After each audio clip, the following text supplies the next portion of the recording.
প্রথম পর্যায়ক্রমিক মূল্যায়ন 2025-এর প্রশ্নপত্র এসে গেছে।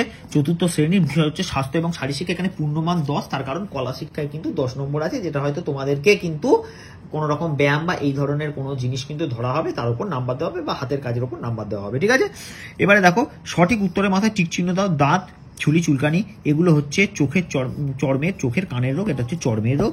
অর্ধকুর্মাসন, তালাসন, মুন্ডকাসন কোনটা শরীরের উচ্চতা বাড়াতে সাহায্য করে, সেটা হচ্ছে তালাসন।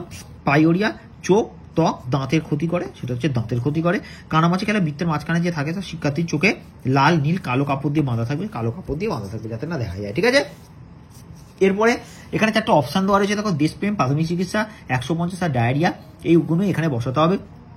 একজন পূর্ণবয়স্ক মানুষের প্রতিদিন গড়ে মাত্র 150 মাইক্রোগ্রাম আয়োডিনের প্রয়োজন হয়। বারে বারে পাতলা পায়খানা, শরীরে জলাভাব, চোখ বসে যাওয়াকে ডায়রিয়া বলে। আহত বা অসুস্থ মানুষকে হাসপাতালে বা ডাক্তারখানায় নিয়ে যাওয়ার পূর্বে রোগী বিজ্ঞানসম্মত যে চিকিৎসা শুশ্রূষা করাকে কি বলা হয়, সেটা হচ্ছে কি বলা হচ্ছে প্রাথমিক চিকিৎসা বলে। চিকিৎসাটা লিখলাম না, যেহেতু এখানেও লেখা আছে, বা এখানে ডবল হয়ে যায়, প্রাথমিক চিকিৎসা বলে তা তো হবে না, তাই প্রাথমিক চিকিৎসা বলে। দেশের মানুষের প্রতি সমবেদনা জানানো এবং দেশের উপকারে জীবন উৎসর্গ করাই হলো দেশপ্রেম, দেশপ্রেম। ঠিক আছে, আচ্ছা এবার হচ্ছে দেখো চোখের দুটি রোগের নাম লেখো।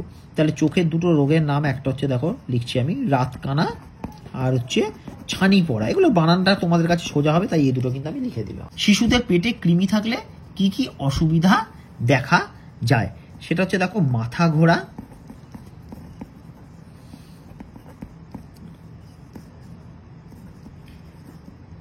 খেতে না পারা, এই অসুখগুলো কিন্তু তাদের মধ্যে কিন্তু দেখা যাবে। নেক্সট হচ্ছে কানের রোগ প্রতিরোধ করার জন্য কি কি করা উচিত, সেটা হচ্ছে নিয়মিত কানের ময়লা পরিষ্কার করা, কানে কোনো রকম আঘাত না লাগানো।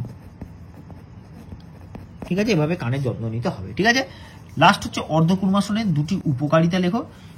আচ্ছা, অর্ধকুর্মাসনের উপকারিতা দেখো কোষ্ঠ কাঠিন্য দূর করে,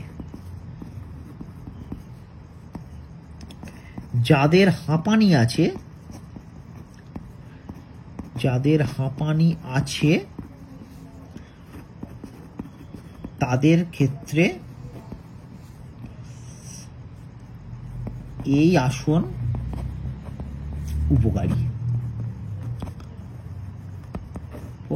ঠিক আছে, তাহলে এই ছিল স্বাস্থ্য এবং শারীর শিক্ষা বিষয়ক প্রশ্নপত্র। আশা করি ভিডিওটা তোমাদের ভালো লাগবে এবং ভিডিওটা তোমাদের অনেক কাজে লাগবে।